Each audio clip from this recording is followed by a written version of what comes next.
J-E-L-L-O. The Jell-O program starring Jack Benny with Mary Livingston and Phil Harris and his orchestra. The orchestra opens the program with Midnight in Paris from Here's to Romance.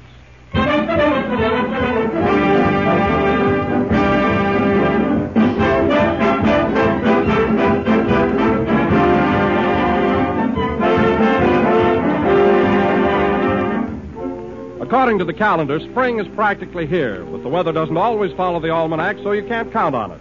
You can count on Jell-O, though, and Jell-O's color and fragrance and freshness will bring a real touch of springtime to your menus. And the springtime, it's quick and easy to get, for Jell-O is quick and easy to prepare. It dissolves in a moment in hot water. It's quick setting, and it's delicious. For there's extra rich fruit flavor in Jell-O. It's crammed with it. You'll smell that tempting fruit fragrance the minute you open the package. And your first taste tells you, here is a swell dessert. No matter how you serve Jell-O, perfectly plain or decked out with fruits and nuts, it's always a favorite with the whole family. All 6 flavors are fresh and bright and tempting. All 6 are packed with that extra rich fruit goodness. Just be sure to get genuine Jell-O, and be sure to order some tomorrow. Then you can treat the whole family to a real touch of springtime.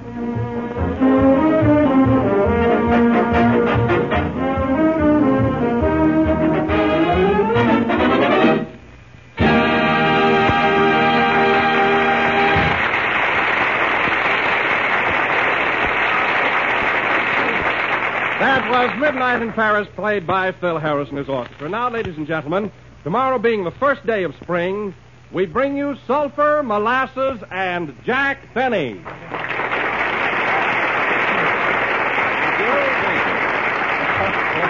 Thank you very much. Hello again. This is Jack Benny, your little spring tonic coming to you. So open your mouth, swallow, and make a face. Now, that wasn't bad, was it? You know, Jack, it's nice to see spring rolling around again. Yes, it is, Don. Trees are budding, flowers are beginning to bloom, bears and good humor men are coming out of hibernation. Yes, sir, and birds are coming back from the south. Oh, flocks of them. And you know, Don, yesterday I saw a robin in our backyard who just flew in from Miami. How did you know he was from Miami? He was building a nest with tickets from Hialeah Park. You know, Don, one thing about the beginning of spring, it sure peps you up, doesn't it? Oh, I've noticed that too, Jack. It makes you feel lively and energetic. Energetic? Why, Don, when I popped out of bed this morning and started to dress, I laced my shoes and didn't miss one single hole. But honestly, Don, isn't spring the most marvelous time of the year? I mean, you walk out in the country and see babbling brooks, rabbits scampering around, snakes coming out of their holes. Did you call me Jack?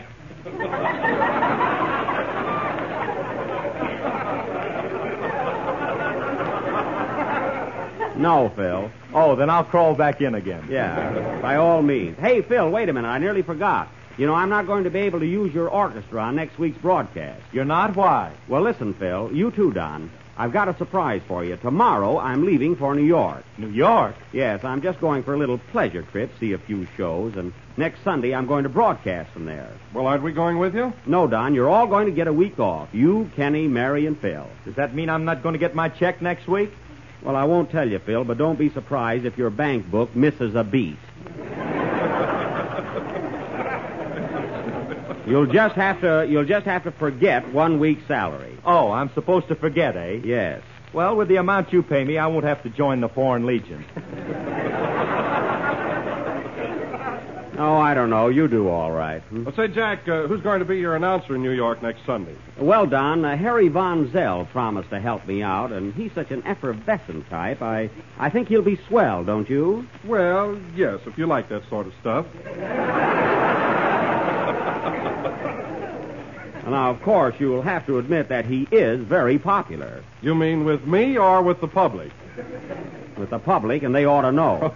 Von Zell is an extremely capable announcer. I know, Jack, but I just can't picture Harry saying, Jell-O is America's favorite dessert. It comes in 6 delicious flavors, strawberry, raspberry, cherry, orange, lemon, and lime. It won't come from the heart. Oh, it won't, eh? Well, it better. And I'll tell you who else we... Oh, hello, Kenny. Hello, Jack. Did you have a nice time in New York? I'm not going till tomorrow, Kenny. Anyway, how did you know I was leaving for New York? You borrowed a suitcase from me. Oh, yes, I forgot all about that. And say, Kenny, that's a very unusual bag. It's the only suitcase I ever saw with legs on it. Well, it's made out of fresh alligator. Oh, that's why the handle snapped at me. A fine thing. A live alligator suitcase. How am I going to get my clothes in? Wait till it yawns. Well, I'll manage somehow. By the way, Jack, as long as I'm not going with you, what orchestra are you going to use next Sunday? Anyone but Abe Lyman. His music is all right, but I don't want that thug hanging around me. Doug? Yes. I'm going to New York for a vacation, not a breakdown. Why, Jack, you might have had a little trouble with Lyman, but, he's not so tough. He's not, eh? Last fall when he was here, he gave me a slap on the back, and my socks changed feet.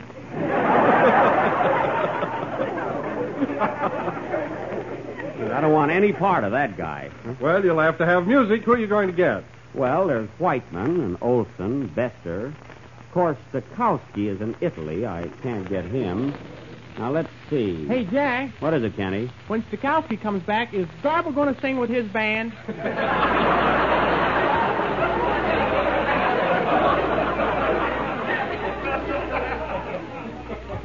Yes, Kenny, if they can get Heifetz to play the bazooka.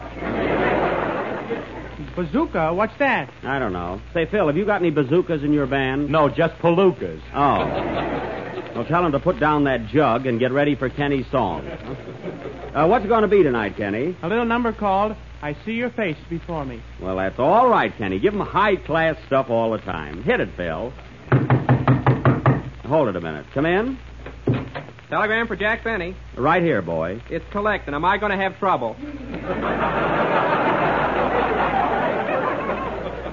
Never mind that. How much is it? $1.54. Here you are. Select. I wonder who it's from. Hey, fellas, it's from Abe Lyman. Lyman? What does he say? He says, Dear Jack, understand you are coming east next week. I suggest that you use my band if you want to see New York from both eyes.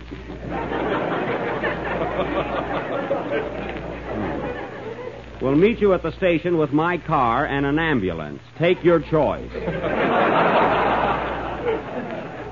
Sincerely yours, Abe. Well, how do you like that for a threat? Who does he think he's bluffing, anyway? Or who does he... Sing, Kenny. I'll use the band I want to use. They're not...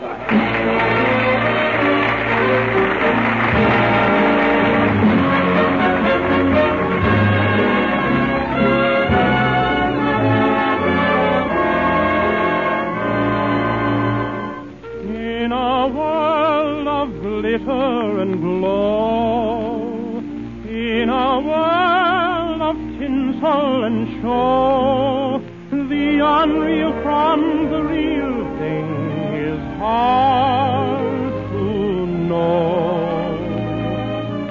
I've discovered somebody who could be truly worthy and true.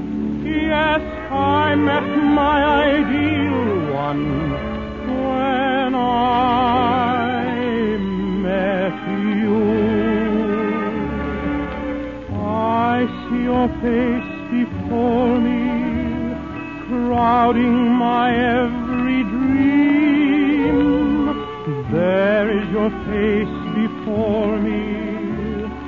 You are my only theme. It doesn't matter where you are, I can see how fair you are. I close my eyes and there you are,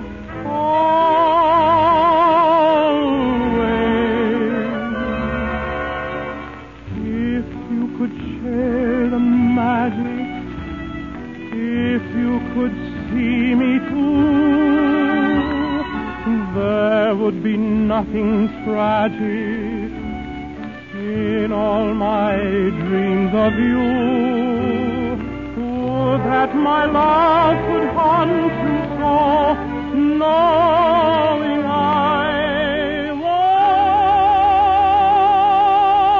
want you so.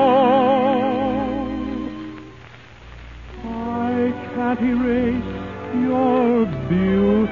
face before me. It doesn't matter where you are, I can see how fair you are. How fair you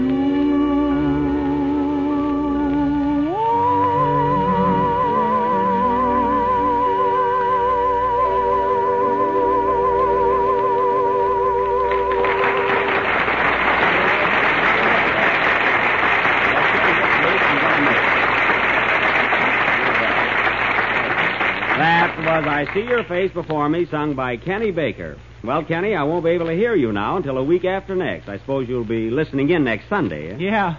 But say, Jack, who's going to take my place? Well, Kenny, this is really a surprise and a thrill. You'll never guess who's promised to come and sing for you and be just as good as you are. Lawrence Tibbet? No, it's not a man. Grace Moore? No. Jeanette McDougal? That's Jeanette McDonald, but it's not her. We're going to have Kate Smith. Kate Smith? Yes, sir. Isn't that swell? And that's not the only surprise. You know who else is coming on the program? Al Smith. No.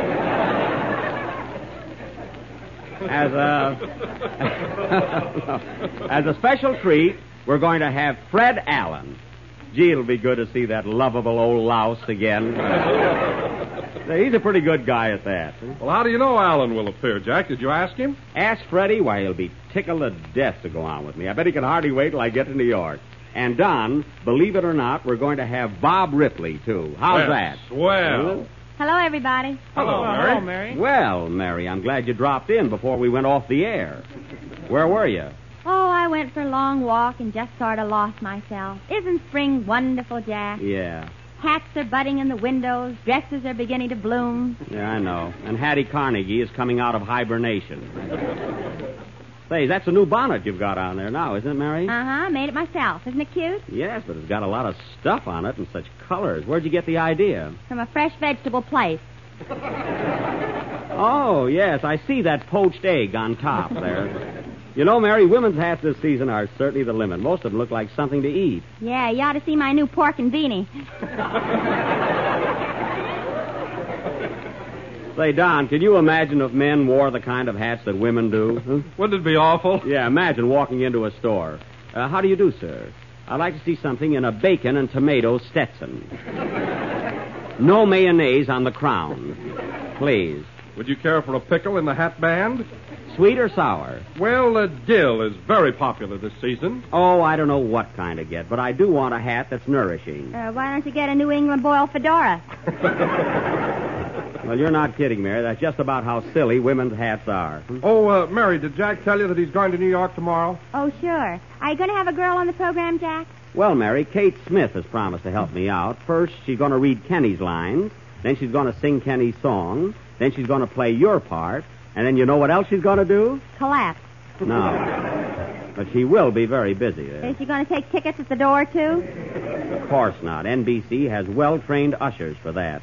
And I hope they let me in this time.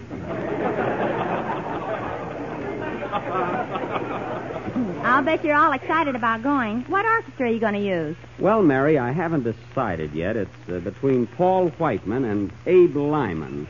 Of course, Lyman is in New York right now. Uh-oh, the telegram's working. Well, Lyman is in New York. So is Paul Whiteman. I know, but Lyman is thinner than Whiteman, and it's a small studio. And besides that, Abe has a trombone in his orchestra. Well, of course, every orchestra has a trombone. I know, but his has a derby hat. But all trombones use derby hats. Well, this one fits me, and let's drop it.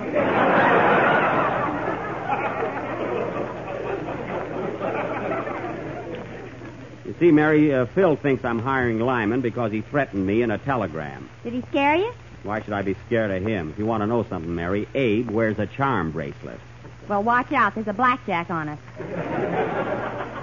Just the same, that wire had nothing to do with my decision. Well, suppose Whiteman threatened you. Don't worry about that. Abe and I will take care of him. And by the way, I better answer Lyman's telegram. He was nice enough to offer his services. Take a wire, Mary. Okay. Dear Abe. Abe. How do you spell that? A-P-E? No, A-B-E. For heaven's sake, don't make that mistake.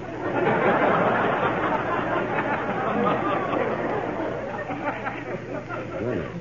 8. That's all I need. Well, you told me he looked like one. I did not. I merely said that if he went to the zoo and fell in the monkey cage, they'd have a little trouble sorting him out. That's all I said. I've never referred to Lyman as an 8. Well, you're going to pay him off in peanuts, aren't you? Oh, quiet. Now write the telegram. Dear Abe, regarding your offer to appear on my program next Sunday night, I will consider the matter if you keep your price and temper down. Furthermore, I must insist that you come to rehearsal on time, if you can make it. Stop. In conclusion, if these conditions are met, I will give the matter further consideration. Have you got that, Mary? Yes. Then read it back to me. Dear Abe, the job is yours.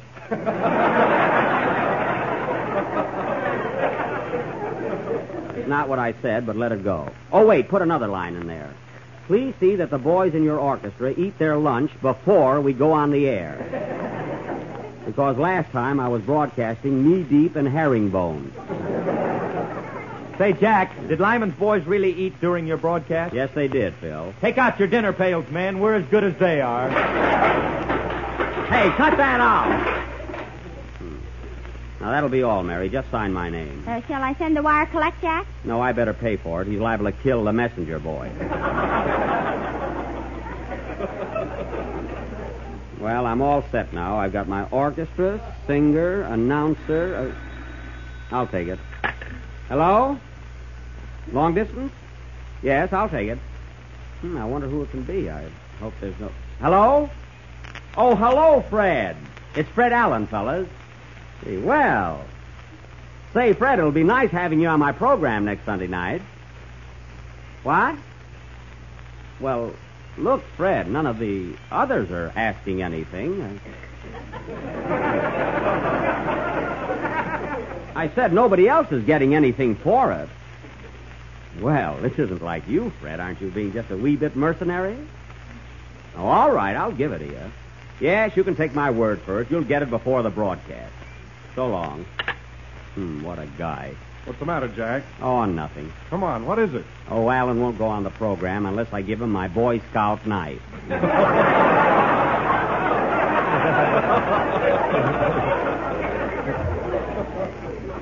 I hope he cuts himself on the bottle opener.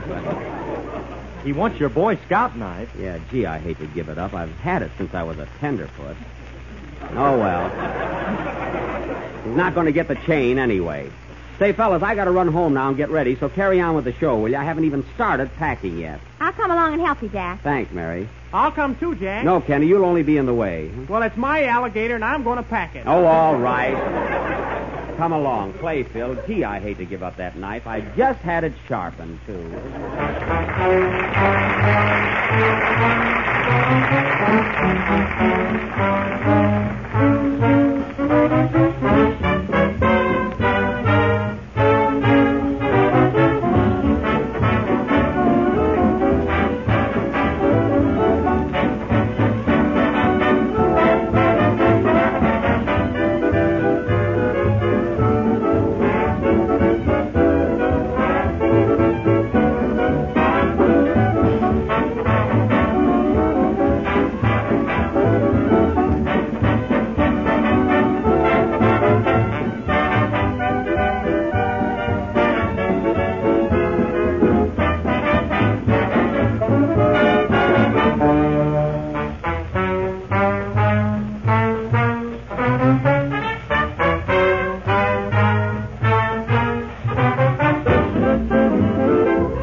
That was Who Stole the Jam, played by Phil Harris and his orchestra. And now, folks, we switch you over to Jack's house where he is preparing for his trip to New York. Now, let's see. I've got my dark suit, 2 pair of shoes, my razor, shaving cream. Oh, Mary, did you pack my toothbrush? Yes, it's in the box with your extra teeth.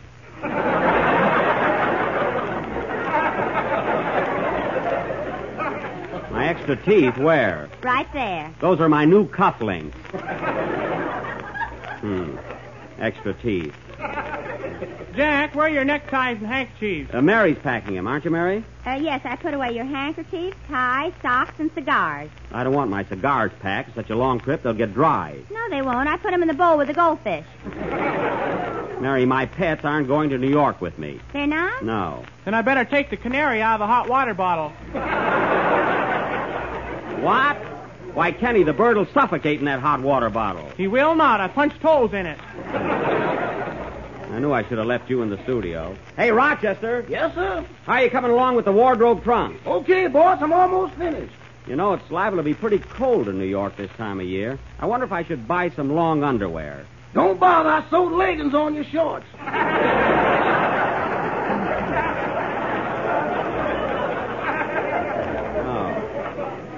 I suppose you glued earmuffs on my derby. No, I put them on your toupee. Well, they'll fit snugger that way. Say, Rochester, you made my reservations on the train all right, didn't you? Yeah, I got you drawing room B in car 57. A drawing room? I told you I wanted a lower berth so I could get some air. Fine thing. Take the drawing room. Kenny will punch holes in it. I never can get what I want. What am I going to do with a big drawing room? Maybe you can sublet it. After this, I'll take care of the important things myself. I wish you would. I'm all in. All in. I don't work you so hard, Rochester. I never get any time off. You don't, eh? Why, the other night when I was walking in my sleep, you stuck a vacuum cleaner in my hand.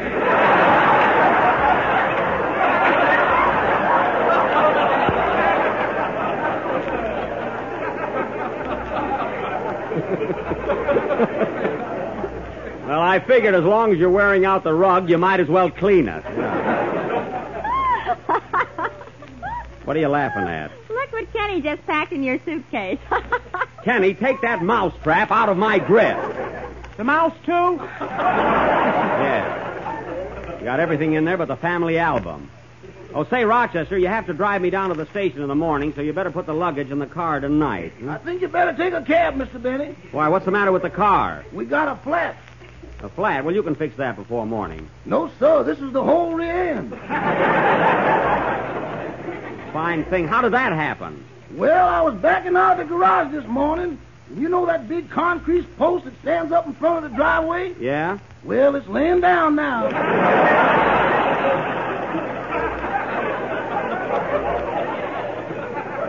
Well, see that it's fixed before I get back. Answer the door. Yes, sir. Well, Jack, the grips are all packed and ready to go. You want to lock your trunk? No, I gotta wait till Schlepperman brings my tuxedo. I had to have it cleaned and pressed. Cleaned and pressed. That old thing? Oh, my tuxedo isn't so old. Go on. There's a moth in there with rheumatism in both wings. Mary, I know the moth you're referring to, and he's not that old. He isn't, eh? No. Then why do you feed him milk toast? Leave me alone and don't drag Herman into this. Oh, hello, Andy. Huh? Hiya, Buck. Just thought I'd drop in to say goodbye to you. Gee, I wish I was going along. So do I, Andy. Why don't you come? Well, Buck, we're awful busy right now on the farm. We got a lot of plowing to do, and besides that, our goat just had a blessed event. He did. That's funny. I didn't see anything in Winchell's column about it. Me neither. He must be slipping. Well, Andy, I imagine you're pretty busy this time of year at that, huh? Yes, sir. Ma's doing her spring cleaning, and when I left the house, she was washing Pa's beard. I see. You ought to come up later. There's going to be a lot of fun. There will? Yeah, she's going to put it through the ringer. Say, I'd like to be there at that. Well, here's a ticket. Everybody's coming. Well, Buck, I think I'll be running along now. Hope you have a nice trip. Thanks, Andy. So long. So long, Buck. Don't let them sell you the Brooklyn Bridge. That's a hot one. Ah, good old Andy. Nice of him to drop over, huh? Oh, Jack, Yeah? where are your scissors? Here, what do you want them for? I want to trim your suitcase. There are a lot of neckties sticking out. Well, don't be so lazy. Open it and tuck them in. Answer the door. Now, let's see. What else? There's my overnight bag. That's all set. And... Oh, Rochester. Hey, what's this in my hat box? I thought you might get hungry, so I made some Jell-O in it. That's fine, but you should have taken my hat out first. If I was alone, I'd have been through an hour ago. Hello, Jackie boy. Oh, hello, Schlep. Did you bring my tuxedo? Here it is, a fugitive from a rummage sale. Well, give it to me. Now, look, Schlep, look at that lapel. I told you to take the stains out, and they're still there. What stains? There are stains remover spots. That's what they are. Well, it looks worse than when I gave it to you. Now, let's see. Here's the pants, the coat. Hey, where's the vest? I left it in my shop. Well, why didn't you bring it with you? It was too weak to make the trip. Go right back and get it. Here, Rochester, put my tuxedo in the trunk. Huh? Yes, sir, I got it. Hey, don't fold it. It's brittle. All right, Schlep, how much do I owe you? Well, now, let me see. Are you in a good mood, or do you want to talk turkey? Never mind the turkey. What do I owe you? Well, pressing is 50 cents. For you, 45. Yes. Dry cleaning is 75 cents. For you, 80. I'm even again. 80 and 45 is $1.50. 80 and 45 is $1.25. Well, I took a chance. Well, for this job, all you get is $1. Here. All right, I'll see you for the rest. And this is when I work, I'm happy like a turkey. It's a fine mess he made out of my tuxedo. Look, Jack, it's on the floor. On the floor? Rochester, I told you to put this suit in the trunk. I did, but the new one keeps throwing it out.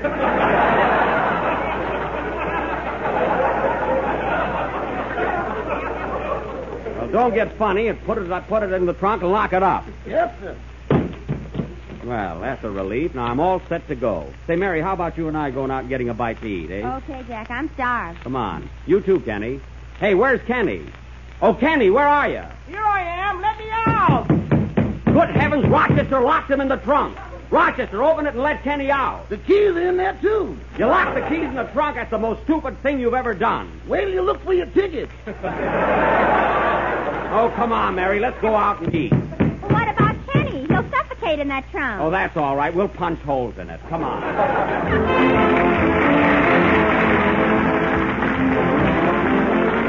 Do you want to try something new and very swell for dessert? Well, here's a grand suggestion. It's one of the most delicious combinations you ever set on the table. Luscious, fruit-rich raspberry Jell-O combined with prunes. And if ever a prune was glorified, this is the time. And here's the way to make it. Dissolve 1 package of raspberry Jell-O in hot water and chill until slightly thickened. Then fold in 1 cup of cooked seeded prunes cut in quarters. Chill until firm and serve with cream. It couldn't be much easier to make. And when you've made it, believe me, you've got something. Shimmering red raspberry Jell-O molded with delicious, juicy prunes. It's a swell combination. It's an unusual combination, and your family will want more. So try this grand new dessert, but be sure to make it with genuine Jell-O. For only Jell-O brings you that delicious, extra-rich fruit flavor. Look for the big red letters on the box. They spell Jell-O. The last number of the 25th program in the new Jell-O series, and we'll be with you again next Sunday night broadcasting from Radio City, New York. And I hope you'll all be listening in.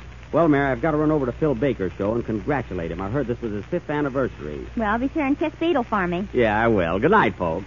Jell-O.